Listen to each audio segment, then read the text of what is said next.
মহারাজ, আপনার সভাকবির নাম তো শেখর, তা সেই নামের প্রথম অক্ষর বর্জন করলে যে অবশিষ্ট অংশটি থাকে তা হলো খর। এই খর শব্দের অর্থ সকলে জানেন কি? আমি বলছি, খর শব্দের অর্থ রাসব, অর্থাৎ গর্ধ, ভারবাহী, মোট বহনকারী এক নির্বোধ পশু।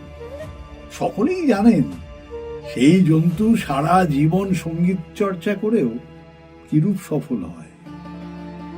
মহারাজের অধিকারে কবি কি অপরাধ করেছিলেন যে এদেশে তাকে খর বাহন করে তাকে অপমান করা হচ্ছে?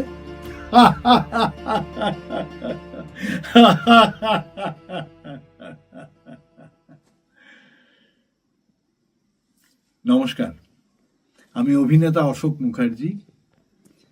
এই জয়মাল্য গল্পটিতে আমি অত্যন্ত দাম্ভিক এক পণ্ডিত পুণ্ডরীকের ভূমিকায় অভিনয় করছি।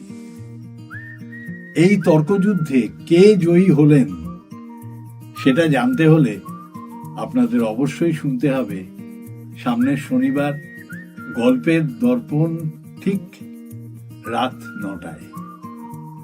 আর একটা কথা, আপনারা আপনাদের বন্ধু বান্ধব, আত্মীয় স্বজন সবাইকে বলবেন গল্পটি শুনতে আগামী শনিবার গল্পের দর্পণে রাত 9টায়, এবং অবশ্যই লাইক এবং শেয়ার করতে ভুলবেন না।